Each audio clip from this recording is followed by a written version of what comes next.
Dia 8 de março, Dia Internacional da Mulher.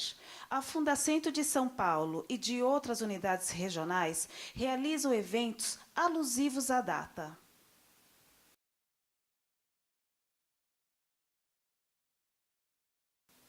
A Comissão Interna de Saúde do Servidor Público da Fundacentro, em parceria com o Sindicef, realizam hoje evento alusivo ao Dia Internacional da Mulher. O tema do evento é Violência contra as Mulheres, reconhecer para enfrentar. Vamos conversar com a presidente da CISP, Ângela Salete Genaro, sobre a CISP. Bom, a CISP está na Fundacentro desde 2014, essa é a nossa terceira gestão, né? E é uma gestão compartilhada com a presidência da Fundacentro, e o objetivo maior da CISP é a segurança e saúde do servidor e do agente público na Fundacentro. Como se deu a escolha do tema? Bom, é um tema que está muito em pauta hoje, né? Sobre a violência das mulheres, não só dentro de casa, mas no transporte coletivo. A gente vê esse assunto bastante polêmico e muito importante. Então, a gente resolveu abordar este assunto para trazer para as nossas agentes e os nossos agentes públicos quais são as formas de violência hoje, para estar todo mundo aí ligado, né? E também combater esta violência.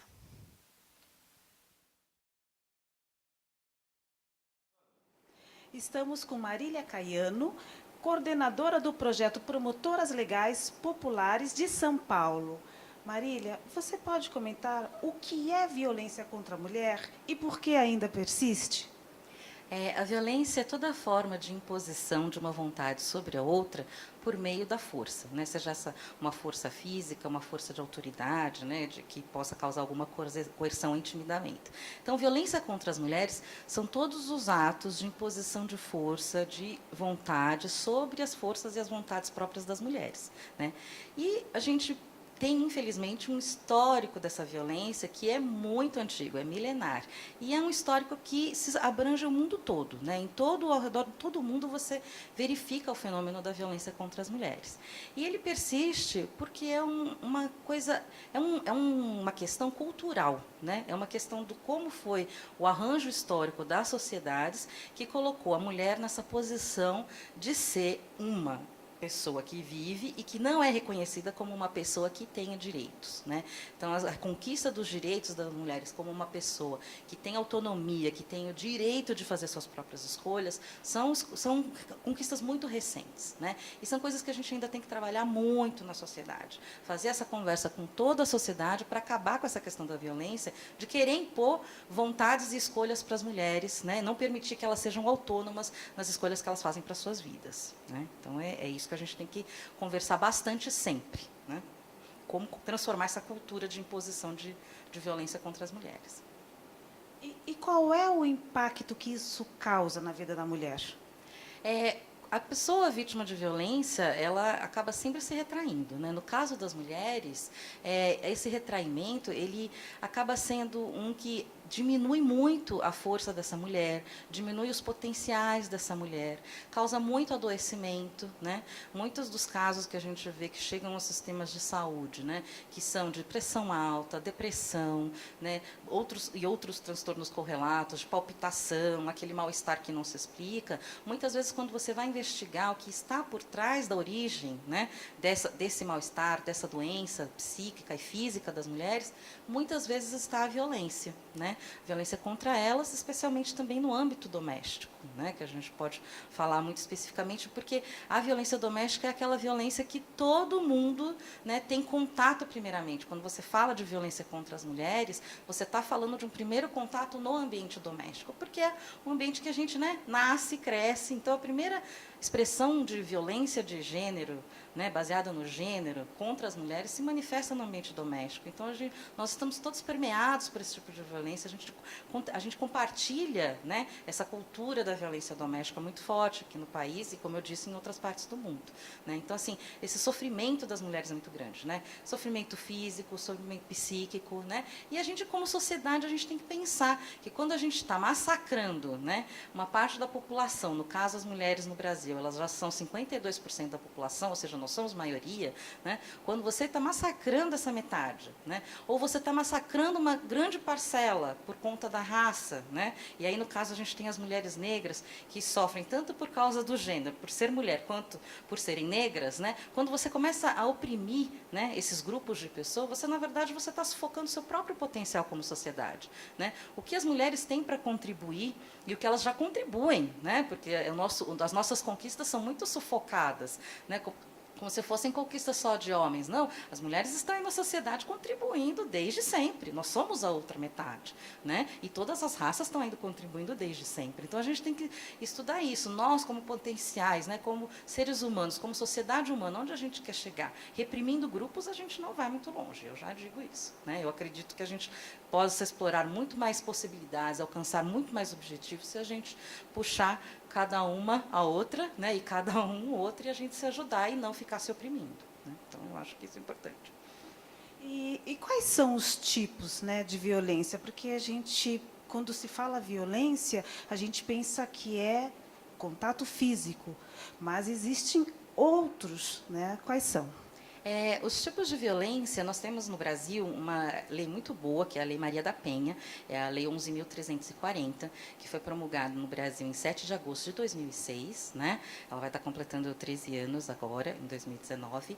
E nessa lei, você tem muito elencado os grandes grupos de violência contra as mulheres, que se manifestam no ambiente doméstico, mas, né, por extensão, você pode transferir esses tipos de violência para outros ambientes. Então, como você mencionou, a violência física é a primeira, né, que as pessoas pensam, porque aquela é a visível. Né? A violência é visível, é aquela que você não consegue se esquivar, você pode virar a cara, mas se você está olhando, você vê.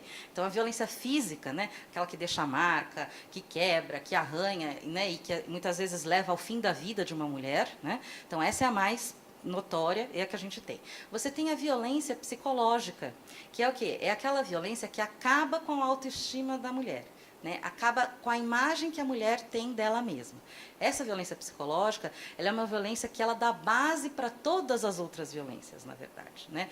Para chegar na violência física, muitas vezes essa mulher já sofreu muita violência psicológica, inclusive para suprimir a vontade, a urgência dela, seja de se defender, seja de sair daquela situação. Né?